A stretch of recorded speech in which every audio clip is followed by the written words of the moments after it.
Welcome to Creative Conversations. I'm Roger Humphrey. In this episode, I'm pleased to welcome Sally Taylor, the creator of the innovative program Consensus that explores and inspires art and creativity. Please join us as we talk about how she developed this amazing program, the website, the educational curricula developed in partnership with Harvard, and lots more. Hey, before we begin, please hit the like, follow, and subscribe buttons down there and all of the other buttons you happen to see. Also, leave a comment. It's an easy thing to do, and it really helps the channel a lot. Thank you. Let's see what we get. And we are welcoming to the program Sally Taylor, the creator of Consensus. Hi, Sally. Hi, Roger. It's good to see you. Thank you. It's nice to be seen. Good to see you too. It's been a while. I think the last time I saw you was about 5 years ago during the lockdown, and you were doing an online seminar. And I participated. You did two, and I did the first one, and I was supposed to do the second one. We had a family emergency, and I had to bail at the last second. And I don't know if you did any more than that. But I those are think it really was just the two. It became overwhelming with everything else that was going on in the world. Uh, but two was great. Two was a wonderful experience for sure. I really enjoyed it. I'll be honest with you. I went into it with a little skepticism, and teach creativity kind of thing, And lo and behold, I managed to bust out a little tune, and Remember and, that. I and remember that, Roger. It was fantastic. You're a very beautiful musician. thank you. That's very nice Yeah. to hear. Mm. Uh, I'll take that one. So, and you're a musician too. I mean, I was for a while there. I was privy to your you were publishing your diaries from being on the road and all that kind of stuff. Great stories, and for any of us who've ever done road trips, yep, get it. Those are being edited actually today. I'm getting the first draft of that back as a Road Tales sort of manuscript that I'm going to release at some point. So I'm Oh, excited awesome, awesome. to Well, publish book at some point. So well, you'll have to when it comes out, you'll have to come back on the program, and we'll chat about that for a while. all So. right, sounds good, Roger. I like that idea. So consensus. Okay, so let's start with what is the concept behind consensus? What is this? Well, consensus evolved as it actually evolved from a fable about these blind men who are wandering through this ancient forest and they stumble upon a giant elephant in their path. And each of the blind men feels a different part of this elephant's body and concludes a completely different reality about it. The one that feels the tail thinks he's holding a rope. The one that feels the tusk thinks he's confronting a spear. The one that, feels the ear thinks it's a fan. The one that feels the side thinks it's a wall. And so they're fighting. They're in the midst of this fight when this wise king comes along and he says, everybody stop fighting. You're all feeling something that's much bigger than yourself that you don't have access to singularly. You're limited in your capacity to understand this thing. So try to collaborate, try to explain what you're experiencing to somebody else, and together maybe you'll come up with what the real thing is, the real beast is that you're touching. And when I heard that fable, I was in college and I thought, oh my God, we're all blind men. We're all Right? we're thinking we're right, but we're only touching one part of reality. And we just can't get around to all of it in a lifetime. We can't possibly understand the scope of it. But maybe if we could access each other's versions of truth, perhaps we could see beyond our limited perspectives, and perhaps we could have less fear around not knowing. Because I think that the not knowing and thinking we're supposed to know something is what really sort of causes this sort of existential crisis. And it was from this fable that consensus was born, Consenses, like with the senses. Right. And the way I went about it is I sort of created my own elephant. I I selected 22 different photographs that each represented one thing. And Wow. then I gave each of those photographs to a different musician.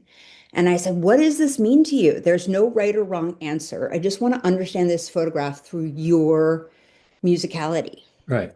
your history, through your understanding of truth. And they got back to me 22 different songs. And I took those 22 songs and I gave them each to a different dancer. And again, I said, you don't know where this came from, but I want you to interpret what it means to you and express it as movement. And so each of these dancers created these dances that represented the music. And then the dances I gave to perfumers. And the perfumes Wow, that's a thought.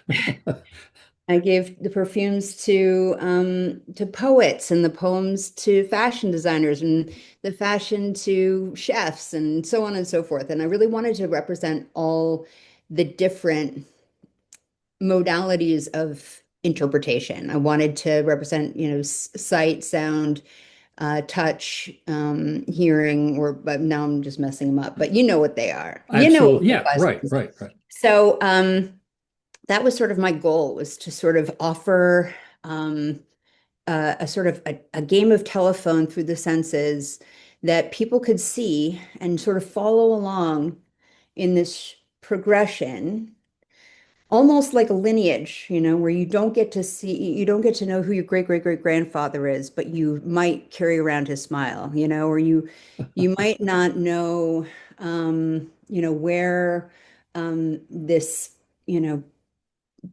passion for, ecology comes from, but like, it might be just sitting back there in your history and you have no access to understanding it. But with these progressions, you're able to see in real time how one thing is passed to the next and becomes something new. And it keeps on iterating itself. And in the bigger scope of things, once I was done, there was over 350 pieces of art that were now Wow. redefining what the elephant was, right? So Right. what I discovered in this process is that not only are we interpreting the world around us Uh-huh. inaccurately at best, but a version, but we're also creating a world. We are creating a world for each other, and we can't see because we're so limited. We're so, we're these beautiful, precious, limited blind men, that we can't possibly see beyond the scope of our, limited time frame on the planet, or the very limited, fraction of, sound that we can interpret, or sight that we can interpret, or smell that we can interpret. But we can,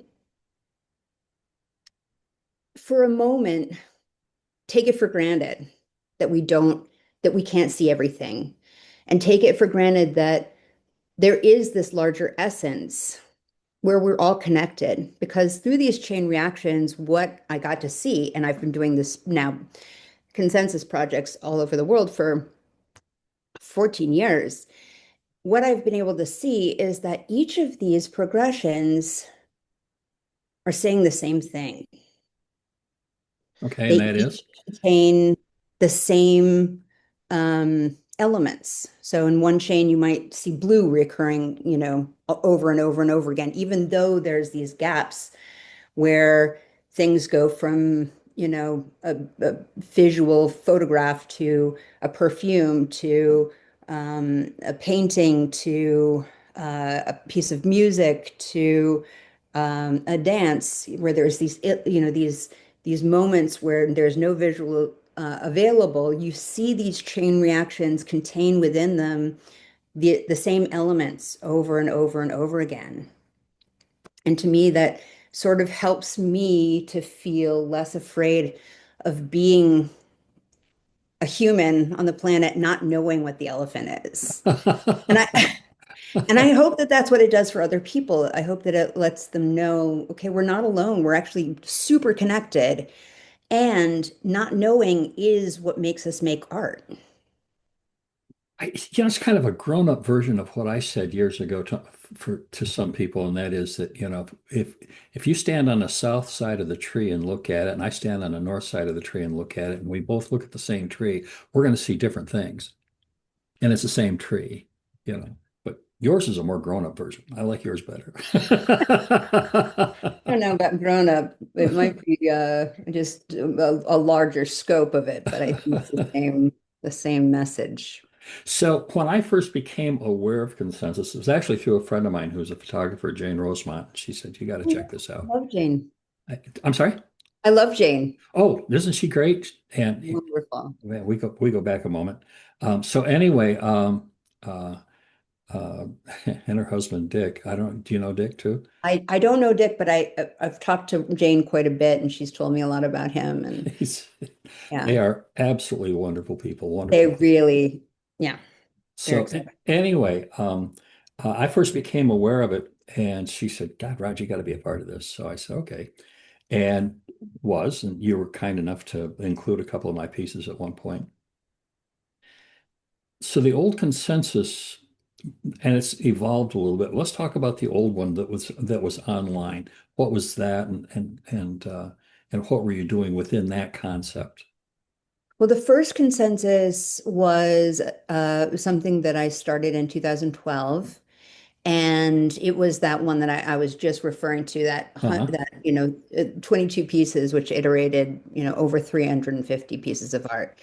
And it was online, as all the pieces are. I mean, even the ones that are extinct now, the consensuses that have, re-crumbled into the earth and become dust, are still alive and well on the internet at consensus.org.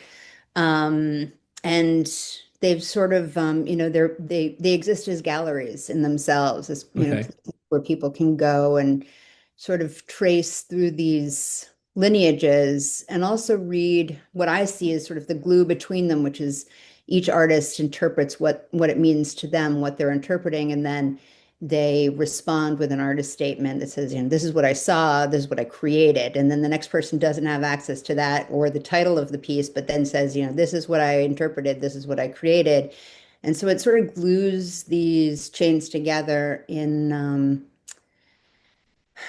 really this magical thing where everybody is interpreting perhaps something unique and different in what they're seeing, but somehow saying the same thing. And so um, I knew when I'd done the first one, which I hosted on Martha's Vineyard initially in 2014. It took me 2 years to create, you can Uh-huh. imagine, because I'm Uh, working with all of these artists across the oh, world sure. and not knowing at all what I'm doing. I mean, like I'm thinking to myself, like, if I give a poem to a perfumer, will they like laugh me out of the room? Like, I really didn't know what I was doing, but I just felt really, really called to it. Like, it was actually a concept that I'd had in 19, I think 1999. I have it in my journal as an iteration of it that I threw out because there wasn't the internet. The internet wasn't around to actually Right. facilitate it. But when the internet came around in 2012, robust enough for me to access these artists from around the world, I thought, woke up in the middle of the night in Thailand once in February, I think it was February 2nd of 2012. And the idea was so noisy in my head that it got me out of bed and it said in my ear, get up and get a pen. It's time. Wow. And I have it in my journal. I have the drawing of it and what it was going to look like. It was going to be these 6 different rooms. Of course, it turned into 22 different rooms, but it was going to be these 6 different rooms that were each designed by a different set designer based on the pieces on that particular chain. Um, and that's what it ended up as. So the website and consensus in general, we had all of this amazing amount of creativity going on, but I think you had an outreach thing going on too at one point, right? The challenges, the creative challenges, is that what you're referring to? Uh-huh. Yeah, I think you participated in a couple of those. Right. There was a monthly challenge, and the way that it went is that we would post a piece of artwork and then ask our audience, interpret what this means to you, and we'll pick one from the bunch every month, and then that will become the next monthly challenge.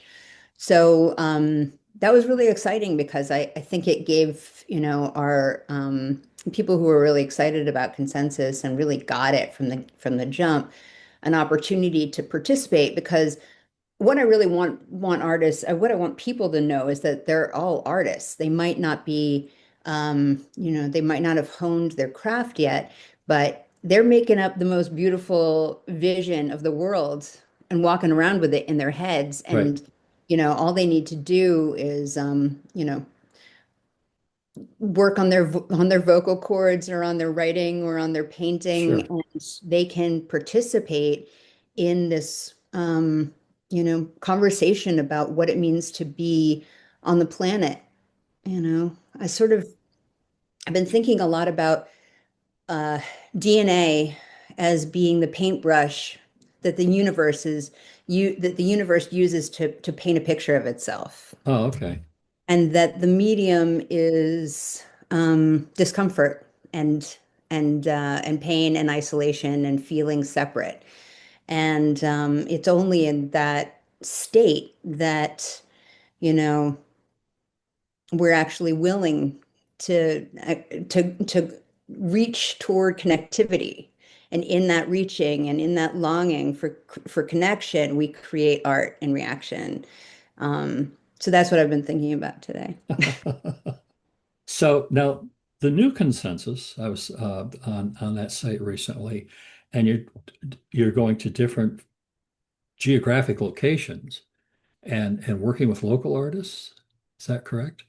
Yeah, so we during lockdown we thought an interesting idea would be to take consensus out of museums and galleries because we didn't want to sort of create this sort of museum, you know, like there's some people who qualify as artists and others that don't. So we really wanted to create consensus on the street in local communities. So what we did is we selected, we would have a partner and they would come to us and say, hey, we want to do this. And I'd say, okay, pick out your artists from your town.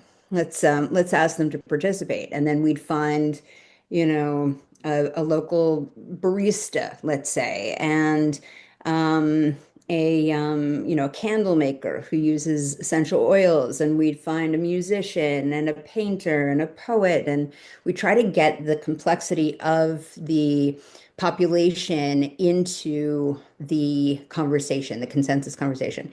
And then we'd run the consensus process, which is, we'd pick a piece of local art that was on display all the time that people were probably walking by and taking for granted. And then we'd go and we'd take that sculpture. We'd say, okay, local musician, go and see this sculpture and interpret it, what it means to you, and create a song. We'd then take their song and we'd give it to, the barista down the street. And we'd say, okay, what would this be if it were a coffee drink? And then we take the coffee and we bring it to the library where the librarian is also the local poet laureate. And, she'd create a poem in reaction to the barista drink and so on and so forth. And we created these sort of maps through town where people could go and take a QR code led Uh-huh. trip through these pieces of art to uncover what this sculpture that had been, the primary art form or Uh-huh. the art piece that had, represented the area, what that new version could say about the town.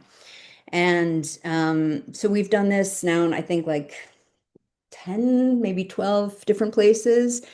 And it takes about a year, whenever a partner comes to us, and that could be like, a local school, or it could be a singular person who owns a flower shop and just really wants to participate. And we just go, okay, this is how we're going to do it. And, we embark in this adventure for a year, and it's proven to be really nutritious for my soul. And how many more you got coming up?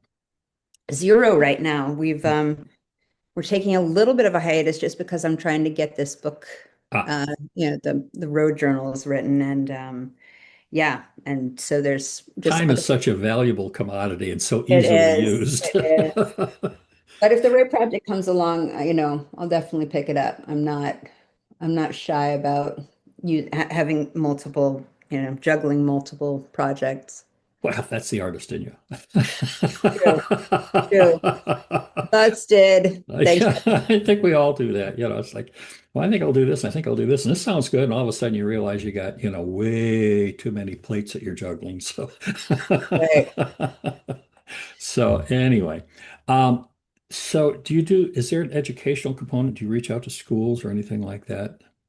Almost Are- as soon as the first consensus went up, schools started asking if we could create a curricula or some sort of format that they could use for their classrooms to help their kids to see from each other's perspectives.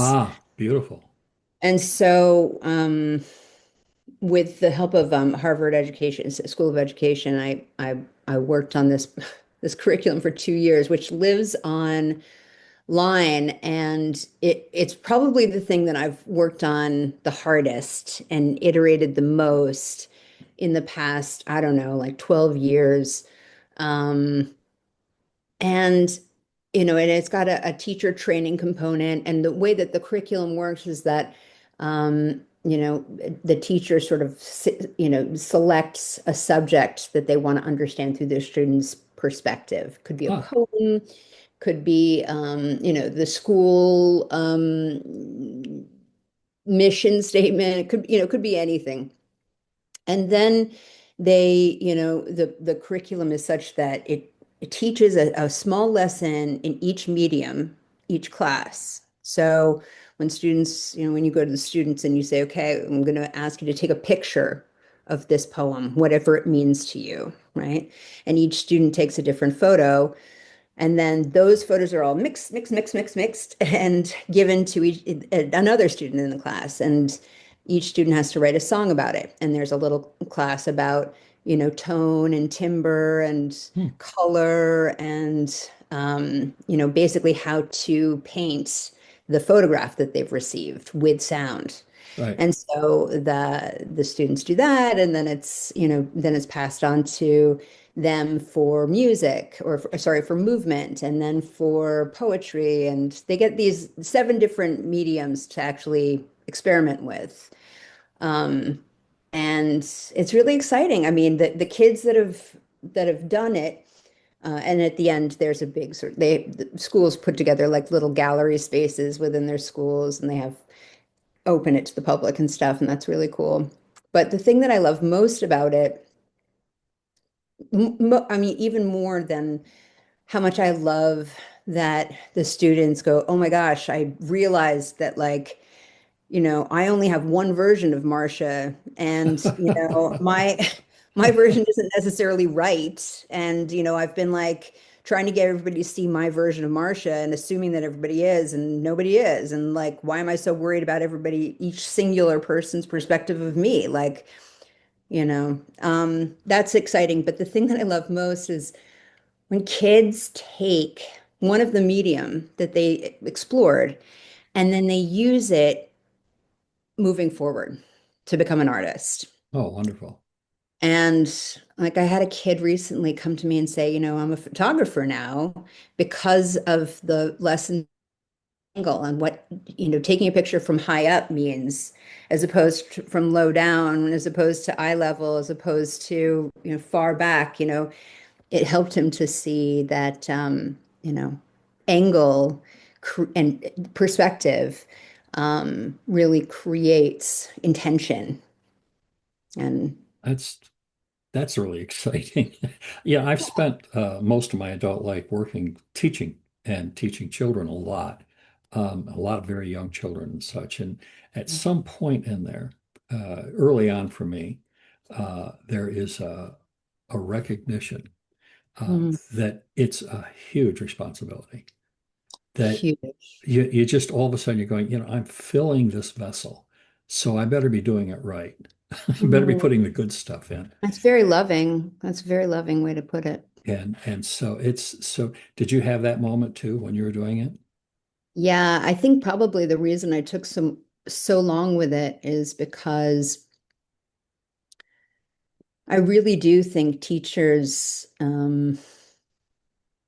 have a huge obligation to not only supply information, but to do so with encouragement and self, the growing of self-esteem. Because I think that there's something interesting with, and I've taught music too at Berkeley School of Music.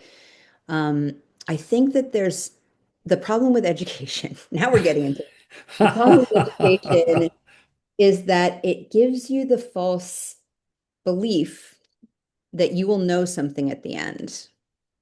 Ah, And I think that thinking that you're going to know and that it's going to save your life is is a is a greater problem because I think when you say you don't have to know and it's going to be okay is really what I'm trying to provide through consensus is uh-huh. the sense of like I don't know either. I only have this tiny little sliver that I understand of the elephant, and you have as much as I do. And I need to learn from you what you know so that I can know more. Um, I don't know that that's the relief that I think comes from a good teacher.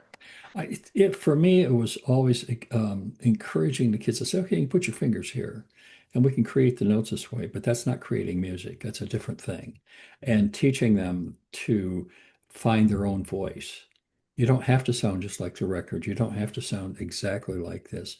That I can, with classical, which is primarily what I do, uh, I can program a computer to play those notes, but it ain't music. And then they begin to understand when I play it note for note, pitch perfect, metronomically perfect and all that kind of Mm. stuff. Okay, here's a song. And then I come back to it and then I start to interpret it, put my own little spin on it. I don't change any of the notes, but it starts to breathe, it starts to rise and fall. There's dynamics, all these things like that. And then they start to understand. And I say, you don't have to sound like me. You have to sound like you. I don't want to hear you sound like me. I want to hear you sound like you. And it's a frightening at first because it's like, how do I know if I'm right? And at some point, I hopefully convince them that honesty is the right. Everything else is wrong. So it's been a great trip for. I mean, That's beautiful. I That's started beautiful. teaching in 1968. So Amazing. yeah, Amazing. I see it from my side. It's like Right. Yeah, yeah, that's pretty outstanding. That's so pretty anyway, amazing. so well, what kind of effect has this whole consensus had on you? I mean, how are you different today than you were 14 years ago? Other than you're 14 years older. Yeah, that's true. How has it changed me? Well, it's made me feel more connected to everything. You know, there's a quote that my dad always used to say, which is only everything is everything. That's interesting. Okay. And I think that was trying to metabolize what that meant to me through this project.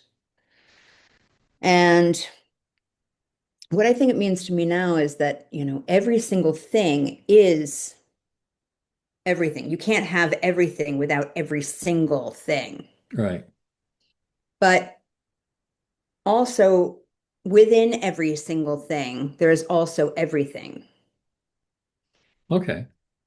And I think that that's what I've discovered is that, you can as easily find truth in a spoon as you can by looking at the stars. And um, because you just have to be patient, patient enough and meditative enough to be present for a little bit. And I think that that's what art does, is it forces you to be present. You can't hear if you're not present, right? Right. Like your ears are in the moment. You could be thinking, 5 steps down the road or 12 days ago, but you can't hear anything when you're there. And you can't taste anything when you're not in the moment. And you can't smell anything and you can't touch anything. Can't feel anything, I should say. And so I think that art is meditation on the moment. And so in that way, looking at art is also creating art. Yes, yes. So, so what's on the horizon for consensus? More of the same, or do we have something new to look forward to?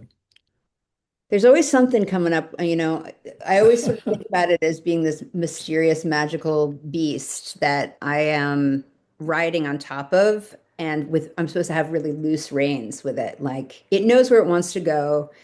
I just have to keep it from killing itself. And I, so I'm always sort of, up for when it wants to wake me up in the middle of the night and, tell me what to do. And I'm always up for the opportunities that come its way. And that being said, I also don't push it. Like even with the artists that work on it, when I go to them, I say, does this feel like something that feels like you have to do it? Because that's who it's for. If you don't feel, if you feel like you need to know who else is participating or, what's in it for you, this is not the right project for you. But if this feels like, oh my gosh, I have to participate in this, this just feels so good, this feels so right, then it's the right project for you. And I feel the same way with, when people come to me and they say, I really need to do this. And I'm like, I don't have any time. And they say, we have to. And I go, okay, we're going to do it. Back to that multitasking thing we were talking about a moment Yeah. ago. So I don't know. The answer is I don't know. There's nothing immediate. I have a little twinkle of an idea that's formulating itself around another local piece, but it's too early to say. That's fair. So, well, Sally, I so appreciate you taking the time out of your day to hang out with me. Me It's too. Thank you, Roger. greatly appreciated. It really is. And Thank I'm kind of you. looking forward to all the other stuff and looking forward to the book. I enjoyed reading those diaries online, so this will be fun to get the book when it comes out. Oh, So fantastic, that's Roger. giving birth to a book, man, that's hard. It is hard. It's hard. Another adventure. So thank you so much, and we'll chat soon, I hope. Thank you, Roger. It's a Bye. pleasure to see you. I'd like to thank Sally Taylor for taking the time from her very busy schedule to talk with me. If you would like to know more about consensus, there is a link in the description below. Also, don't forget to go to www.rogerhumphrey.com and subscribe to my blog. It's a great way to get updates on my past guests, and I promise, no spam, ever. And thank you also for spending time with us. Don't forget to grab some friends and share some of your favorite episodes of Creative Conversations with Roger Humphrey.